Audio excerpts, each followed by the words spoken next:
the network for the AV industry. What are you listening to? This is AV. This is AVNation. This is AVNation.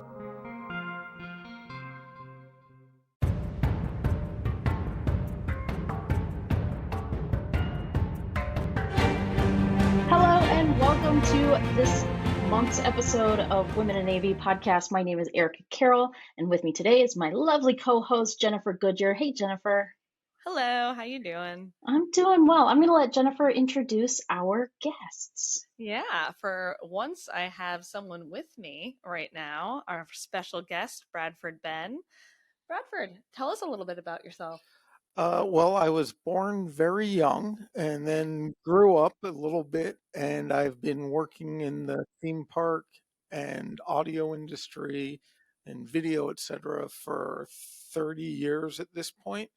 I'm here in Orlando. I've worked for Harman. I've worked for Universal. Currently, I work for myself at a consulting firm called Advisist. And everyone goes, how do you pronounce that and why? Well, a physicist is an expert in physics, an advisist is an expert giving advice. So there's that. And I'm happy to be here. And we are proving that there is podcast inequity, just like meeting inequity, by being in the same room. Yeah, but I feel like we have a special relationship here that you won't talk too much over me. As far as you know. Yeah, that's what we're going to try to aim for. I'm setting my boundaries now. And Catherine, go ahead. Tell us more about yourself. Hello. Good to see you guys. Catherine Cordina. I also was, I've been in the industry for a very long time. I started in the mid-90s, if you will. And I live in the very hot Dallas, Texas right now, hot and humid.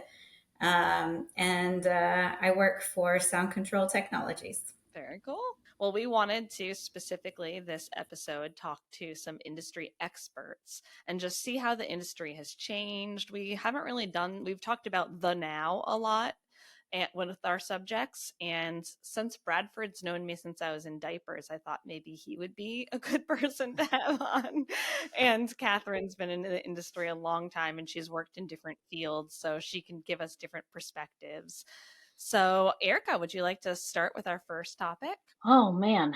So, I mean, this is longer than I've been in the industry, which compared to you guys, it's like nothing. No offense. But what's been like the most pivotal or groundbreaking or game-changing technology that's been introduced in AV? How has it shifted over the years? What was it like when you started versus what we see now? I'll start with Catherine. Well, that's a great question. So when I started in the industry, I started on the control side. I worked for AMX in the 90s. And back in the 90s, if you remember, everything was analog. And I think the biggest thing through my career that I have lived through, experienced, and kind of gone from start to finish on, if you will, is that move from analog to digital, and how all the manufacturers had to deal with a shift in that type of technology. And it was not graceful. It was, actually, I think I think it threw a lot of people for a loop on how we were going to actually make that shift and how that was going to actually happen and be successful. And you had some manufacturers that were on the bleeding edge. You had some manufacturers that kind of waited in the wings to see if that was actually going to be a viable option as a movement within AV. So as you know, right now, everything is still in digital. So it lasted. But from a kind of a process, that was the biggest thing I think that I've seen through my career, from, like I said, kind of a start to a present, if you will, of what kind of stuck. How about you, Bradford? I very much agree with Catherine. I think there's two parts to the digital transformation, though. There's the hardware-based one, and then the transports.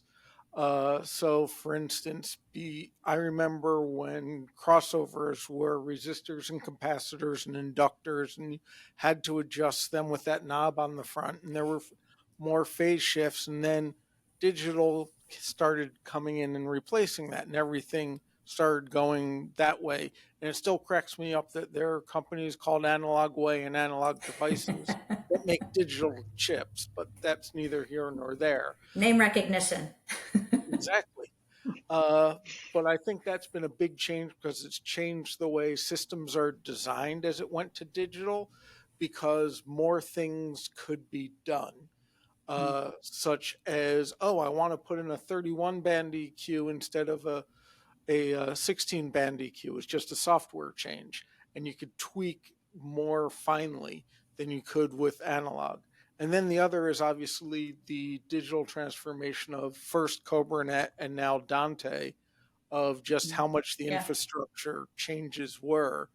And that was a huge impact that I think not everyone understands how much of a culture shift that was and how much of an impact it had, because all of the sudden category 5 cable could carry 64 channels of audio, whereas before that would be a 2-inch piece of multi-pair, and you needed a bigger piece of conduit, and then you had to solder them and troubleshoot and isolate them and all those things. So I think the transform to digital has been the biggest thing, and it's been, like I said, twofold, because even if you look today at quote unquote analog devices, such as mixing consoles that have knobs instead of all being virtual, 9 times out of 10, it's controlling an analog device inside, or a digital device inside of it. I think my toothbrush even has a digital device inside of it to tell me if I've brushed enough. But that's kind of been the biggest change in the last 20 years.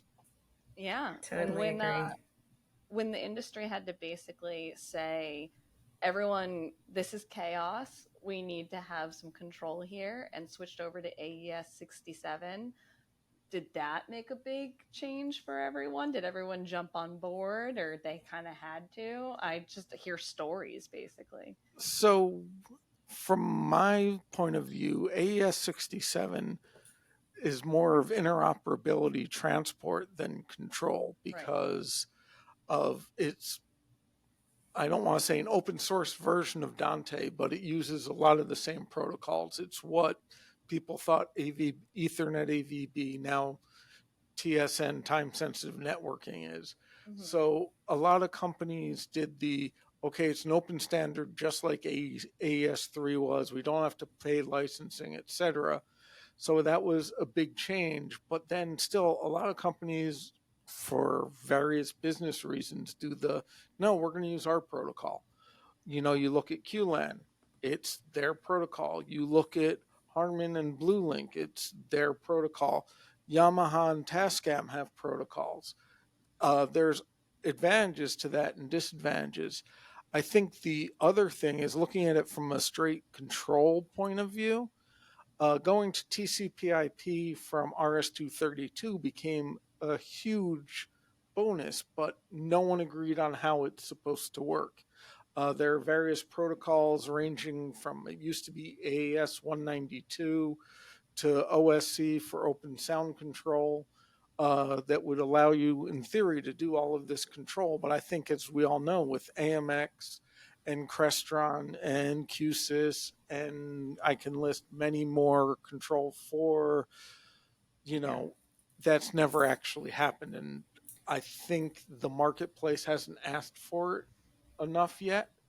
But that's been one of those things that's changed, is because of IP and how much control one can get. And IP meaning Internet Protocol, that control has kind of gone way open and way over the top, but each person is doing it their own way. And part of that, a console needs different controls than a microphone does. Well, and if you just look as a whole and take it even just in a broader statement, I mean, AV has never really been big on standards. I mean, there's never been a whole lot of true standards that we define ourselves by, if you will.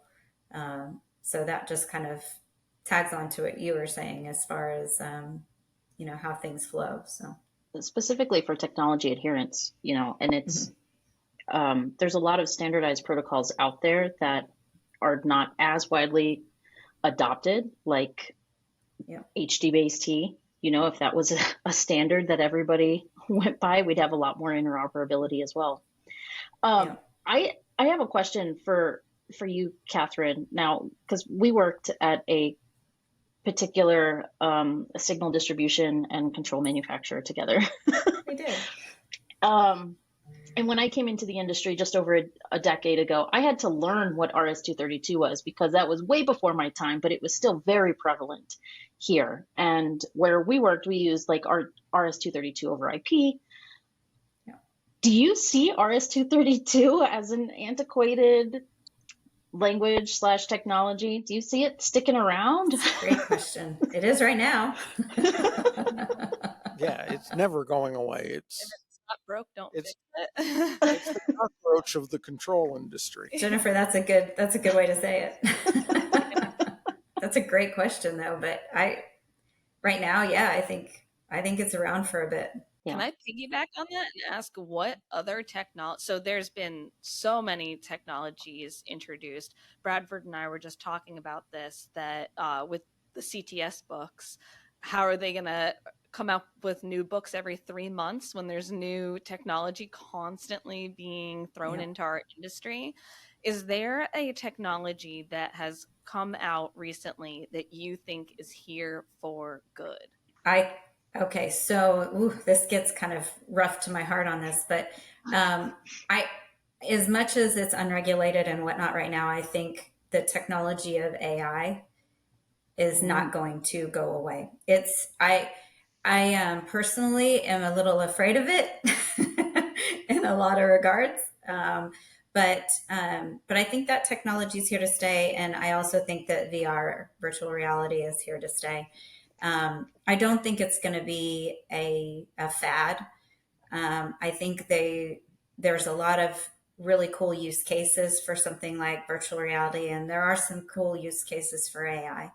But then again, you look at those technologies and you have to look at how would they actually be incorporated into all of the different things that an AV integrator, an AV company actually does, So I think that there's going to be a percentage of business that goes that direction, but then there's going to be a percentage of business that remains the different workday place type technology that we see that we're doing currently.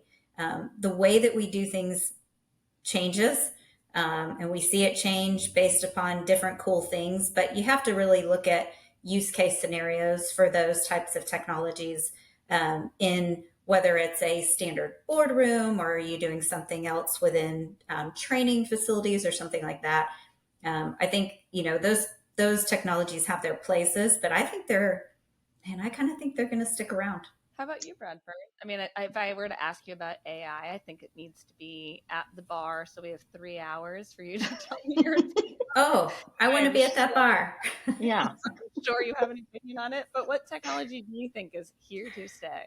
Actually, what we're using now, remote meeting technology and working from anywhere. I also agree that AI is here to stay, but I also think that AI is overused as a term. I've had people explain to me that acoustic echo cancellation is AI, and I'm kind of like, that was out on codecs back in the 2000s where there wasn't that much processing. So I think there's also a certain amount of AIs being thrown on everything. But I think the work from any place, whether that be recording studios where you can stream audio and record locally, kind of like what we're doing here, or if it's just I'm having a meeting and I'm doing it here instead of going to the office, I think that is it's AV technology that's here to stay. I think there is going to be enhancements and tweaks with it, as there are to everything, but I think online meetings and work from anywhere is a here to stay thing. You know what I think is so interesting about that, which I totally agree with you, Bradford, 100%. But think back, I hate to say it, think back 20 years when we actually were doing distance learning with satellites. Yeah, and nobody kind of outside of, a select vertical or a select, because a lot of that was like education facilities kind of being on a cutting edge of that remote learning, if you will. Nobody knew about it, many people, and now look at it. I mean, if you can't talk to a person today that doesn't understand when you say something about video conferencing or whatnot, but this was started, with satellites. 20 years ago, something, maybe even prior to 20 years. I don't know. I can't give an exact date, but I think, It was back before that. Yeah. But yeah, I will also say to go with that, because you used to work at AMX, and I put in a lot of AMX, and the fact that we used to do remote monitoring and control via US Robotics 14.4 dial-up modem hooked up via RS-232, which is registered standard number 232, Wow. and a null modem cable into an Accent 3 frame or a mainframe. Yeah. So, but we're still doing that nowadays. But everyone thinks it's, oh my God, this new thing, we're going to the cloud and remote monitoring. I'm like, I was doing that last century with dial-up. What's new about this?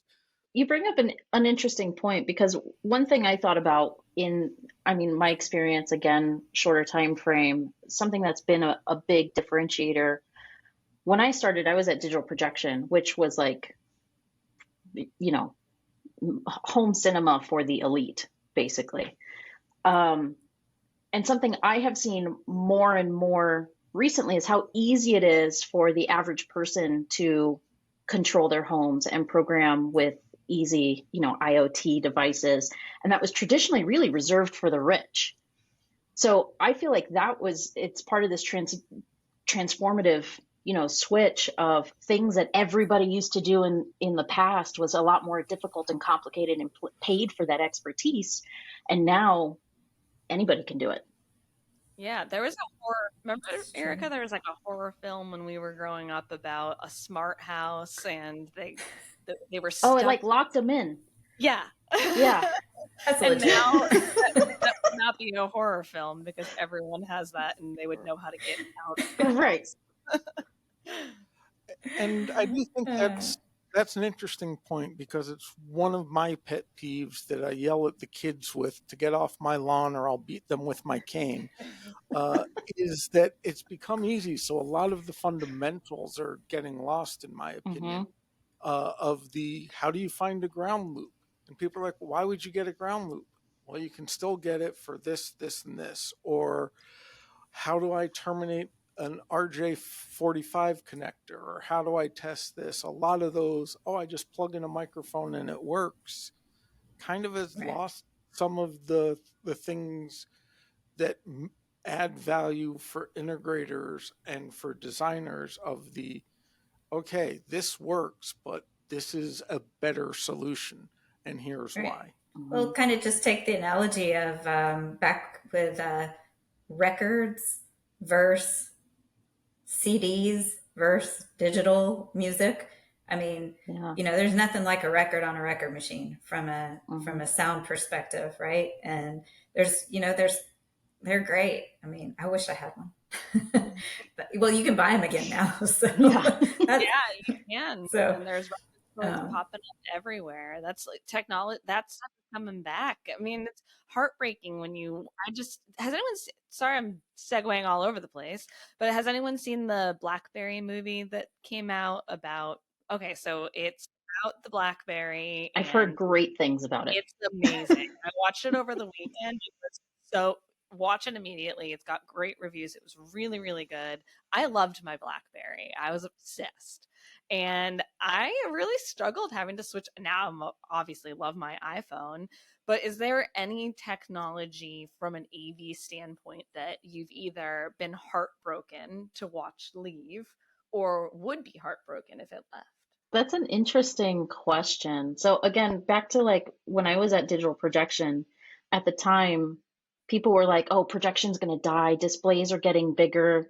But at the same time, I'm like, we're mapping onto castles and pyramids.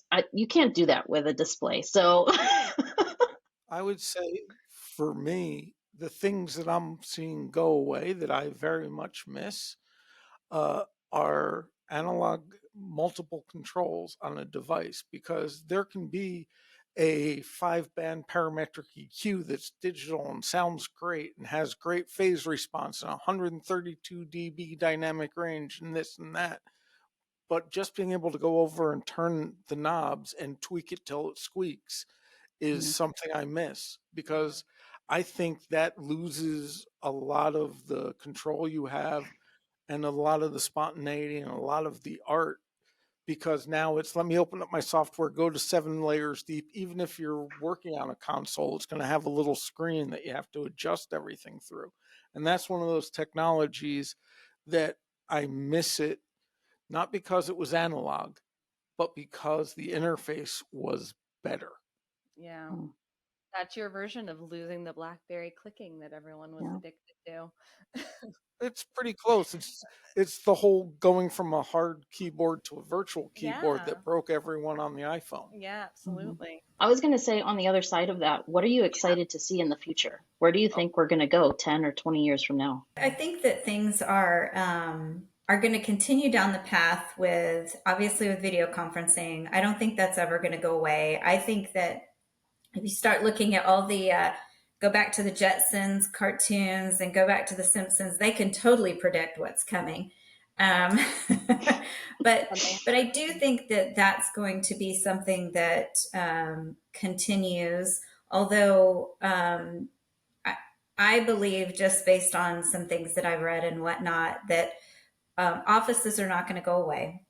I think that the hybrid workspace is going to continue, but I think that that what we're building of this next upcoming generation is kind of a little bit interesting, because it does have to do with technology, which is, you've got this generation that's grown up, that started in elementary school on virtual learning. And that trend of virtual learning and virtual working and things like that, I think that's going to kind of guide that generation into the next big thing, if you will, of what do those that generation expect from technology. Because you look at the kids that we chuckle at the videos that you see where kids have an analog phone that has a thing, and they don't know what to do with it. They don't know how to make a phone call. I think that's just going to continue with technology and the next big things that are coming. So I don't know. That doesn't really answer the question, but no, it does. Kids are guiding the future. Yeah. I think we're going to see more and more middleware as the next item. And for those who aren't familiar with the term middleware, we've all used it. We just don't realize it. It's the piece of software that lets item A talk to item B, even though they don't speak natively. And that's going to be the big thing in AV, is that middleware piece. But it's not just going to be control. We already see it with plugins for Adobe Audition and Audacity and for Waves consoles and all those. So I see that middleware and modular software, so to speak, is going to be the next big 20-year thing. And I also think this is where I think AI is going to make an impact, and we're going to miss it, is people are going to load things like this, the podcast, et cetera, into a piece of software that's AI driven, and hit remove echo, balance levels, increase intelligibility, and not actually learn how to do that. I think those are going to be the things, and that will be the thing that we can't deal without. It's like we were debating codecs. Jennifer and I were debating codecs before, as we were examining a microphone and trying to figure out what was the microphone sound and what was the video codec sound. And I think now being able to go, oh, I want this codec instead of that, is going to become more available. Yeah, that was actually something that Erica and I talked about when we were at Infocom. We were trying to see what is the big trend, what are you seeing more on the show floor, and we both agreed. We think everyone is accepting that they need to work together. So third party integration is just not no longer a nice to have. Some products wrap their head around it, that maybe in the future, like you're saying, in the future, everyone's going to basically need to work together with their middleware. And Yeah, that's a very good point. And Catherine, you and I, knowing AMX, that's what AMX was. That's what Crestron is. That's what OSC is. There are so many different items that do that. Even if you're looking at an Elgato Stream Deck, it's middleware, and that's going to be the big piece nowadays. And I think it's one of the reasons that home assistants are so prevalent, because they put in that middleware that does all of that communication for you. But Bradford, what I find interesting about that too is that so when I started at AMX, we were a control system company. That's what AMX was, right? Crestron was a control system company. AMX was a control system company. Extron made switchers. Autopatch made switchers. And then all of a sudden, it was everybody playing in everybody else's sandbox.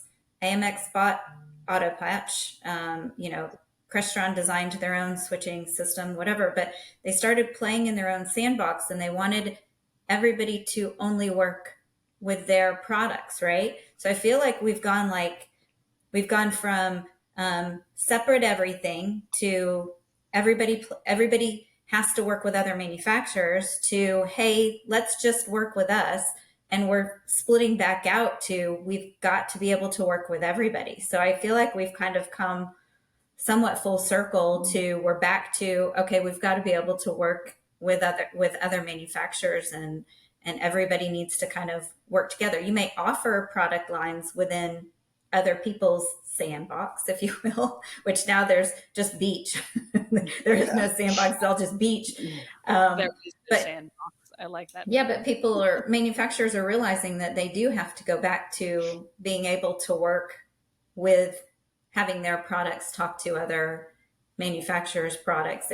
It's not just going to be an all for one, because if you look at an integrator, I think, in my opinion, wants to be creative and wants to have that freedom to say, I can do this and I can do that, and I can have these manufacturers work together to create this solution.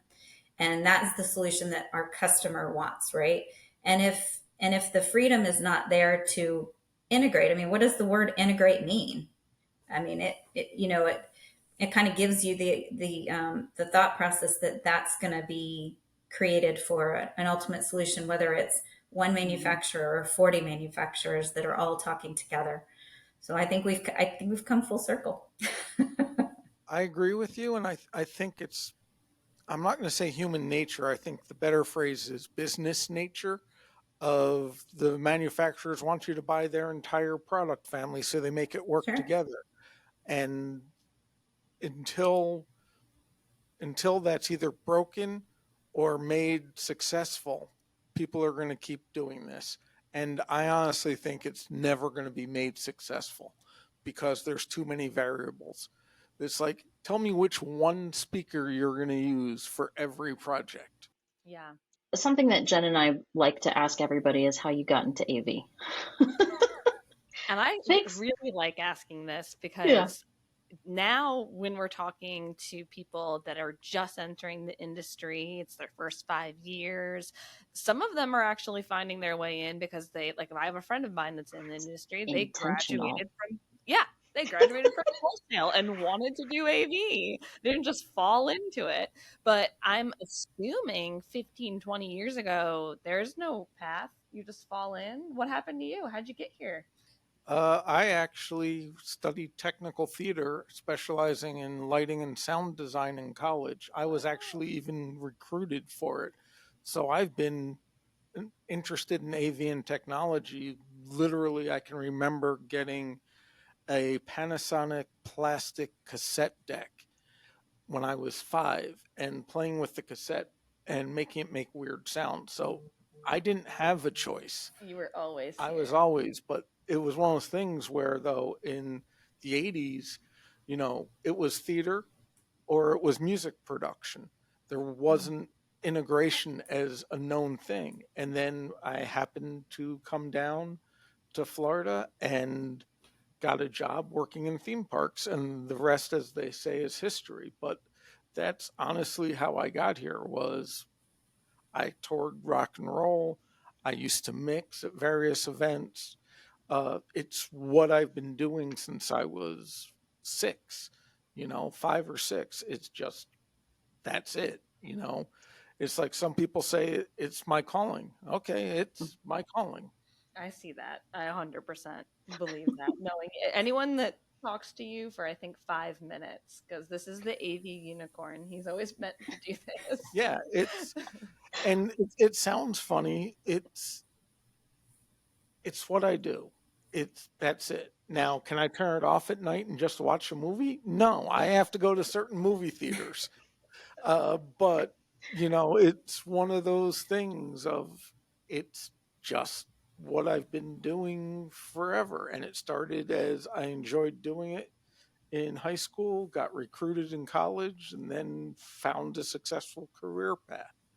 So I'm not going to say it was intentional, but the audio industry was intentional, but I didn't know about integration when I took the job.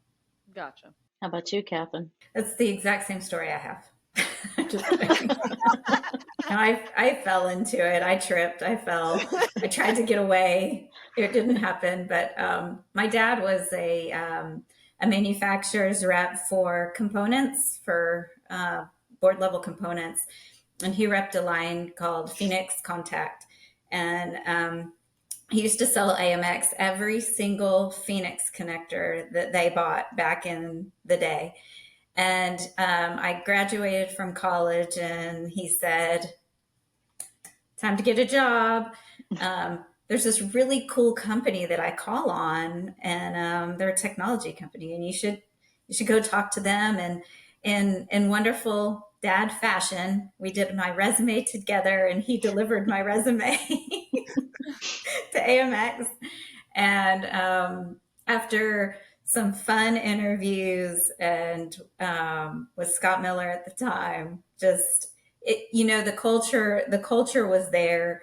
I didn't have a clue about, I knew I wanted to do sales or business development of some sort, but that's not where I started. I started in the training department, making manuals, learning about technology, because I had no idea what AMX did.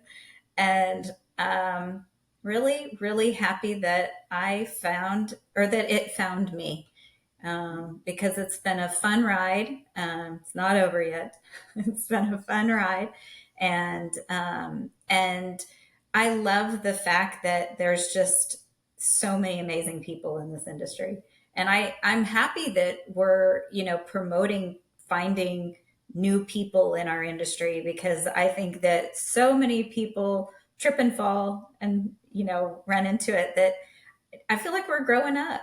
Like we're, we're growing up in the way that people can actually find us, as a true career path, a true way to go and drop into it. So yeah, I just love it. On that note, I want to do a shameless plug, because Jen and I have been working on the Rosie Riveters Explorers Pro AV fundraiser. You can find out more at avgives.com. Yay!